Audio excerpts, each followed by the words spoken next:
Hi everybody, today is November 21st, 2013. Iran already has nuclear weapons. Western intelligence has known it for years. What led me to this article was another article recently posted by Judicial Watch, their own private investigation into all the secret documents, what happened in Benghazi. Here it talks about Ambassador Thomas Pickering. He is also a member of the advisory board of the National Iranian American Council, a left-wing advocacy group that opposes the imposition of economic sanctions against Iran, and that, in the estimation of national security expert Kenneth Timmerman, has been lobbying Congress to win support for an agenda that mirrors the goals of Tehran's regime. In 2009, former FBI counterterrorism agent Kenneth Piernick reported that the group may be lobbying on behalf of the Iranian government interests. The pressure the United States and the West is bringing to bear on Iran to keep it from acquiring nuclear weapons is all for naught. Not only does the Islamic Republic already have nuclear weapons from the old Soviet Union, but it has enough enriched uranium for more. What's worse, it has a delivery system. The West for nearly a decade is worried about Iran's uranium enrichment, believing Iran is working on a nuclear bomb, though the government maintains its uranium is only for peaceful purposes. When Iran began its nuclear program in the mid-1980s, I was working as a spy for the CIA within the Revolutionary Guards. The Guards' intelligence at that time had learned of Saddam Hussein's attempt to buy a nuclear bomb for Iraq. Guard commanders concluded that they needed a nuclear bomb if Saddam were to get his own. He would use it against Iran. At that time, the two countries were at war. On Wikipedia, you can look up United States support for Iraq during the Iran-Iraq War. There is a lot of real good information in here about special black ops operations by the United States, etc. Mohsen Rezi, then chief commander of the Guard, received permission from the Ayatollah Khomeini to start a covert program to obtain nuclear weapons, so the Guards contacted Pakistani generals and Abdul Qadir Khan, the Pakistani nuclear scientist. Commander Ali Shamkhani traveled to Pakistan offering billions of dollars for a bomb, but ended up with a blueprint and centrifuges instead. The first centrifuge was transferred to Iran on Khomeini's personal plane. In a second but parallel attempt to amass nuclear weapons, Iran turned to the former Soviet republics. When the Soviet Union dissolved in 1990, Iran converted thousands of tactical nuclear warheads that had been dispersed in the former republics. In the early 1990s, the CIA asked me to find an Iranian scientist who would testify that Iran had the bomb. The CIA had learned that Iranian intelligence agents were visiting nuclear installations throughout the former Soviet Union, with particular interest in Kazakhstan. Kazakhstan, which had a significant portion of the Soviet arsenal and is predominantly Muslim, was courted by the Muslim Iran with offers of hundreds of millions of dollars for the bomb. Reports soon surfaced that 3 nuclear warheads were missing. This was corroborated by Russian General Viktor Slomova, who handled the disarmament issue for the General Staff. He admitted that 3 were missing from Kazakhstan. Meanwhile, Paul Munsterman, then Vice President of the German Federal Intelligence Service, said Iran had received 2 of the 3 nuclear warheads and medium-range nuclear delivery systems from Kazakhstan.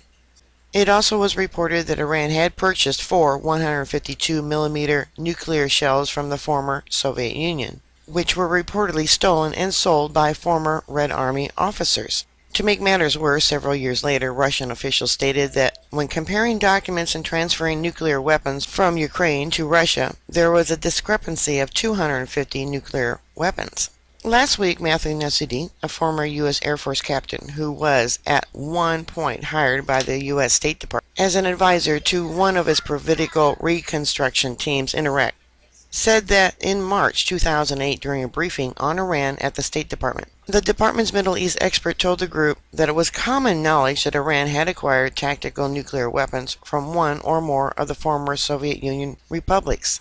Lieutenant Colonel Tony Schaffer, an experienced intelligence officer and recipient of a Bronze Star, told me that his sources says Iran has 2 workable nuclear warheads.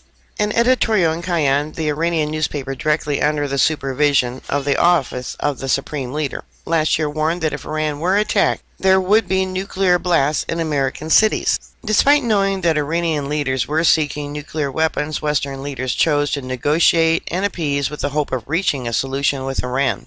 Nearly 3 years into President Obama's administration, we must acknowledge that the policies of first a carrot of goodwill and then a stick of sanctions have neither stopped the Iranians with their nuclear program nor have they deterred their aggressive posture. The Iranian leaders today, despite 4 sets of United Nations sanctions, continue with their missile and nuclear enrichment program. And at the time of this writing in 2011, they had enough enriched uranium for 6 nuclear bombs, according to the latest International Atomic Energy Agency report. The Revolutionary Guards now has more than 1,000 ballistic missiles, many pointed at the U.S. military bases in the Middle East and Europe. The Guards also have made great strides in the intercontinental missile delivery systems under the guise of their space program. As I revealed earlier, nuclear weapons-capable warheads have been delivered to the Guards, and Iran's supreme leader has ordered the Guards to arm their missiles with nuclear payloads. Iran's Navy also has armed its vessels with long-range surface-to-surface missiles and will soon expand its mission into the Atlantic Ocean and the Gulf of Mexico. History suggests that we may be already too late to stop Iran's nuclear bomb. Why do we suppose Iran cannot accomplish in 20 years of trying? With access to vast amounts of unclassified data on nuclear weapons design and equipment with 21st century technology, what the U.S. accomplished in 3 years during the 1940s with the Manhattan Project? Ask nuclear weapons expert Peter Vincent Pry, who served in the CIA and on the EMP Commission and is now president of the EMP Act America.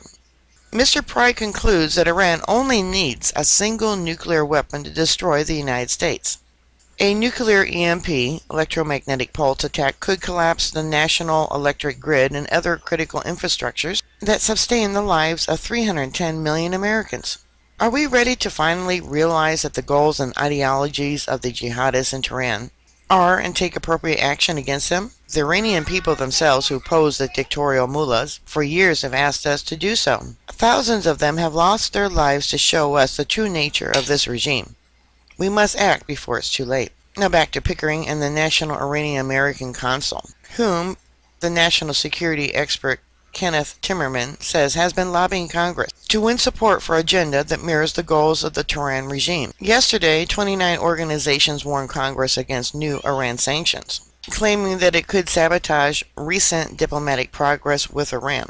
The letter signed by Majority Leader Harry Reid, Mitch McConnell, Carl Levin, James Inhofe, Robert Mendez, Robert Korkner, Tim Johnson, and Michael Krapil. At the top of the list is the National Iranian American Consul. I suggest everyone take note of these 29 individual companies and what their real agenda possibly could be. Alright, bookmark my site. I'll keep you up to date. Please stay safe, and I'll talk to you later. God bless you. Bye.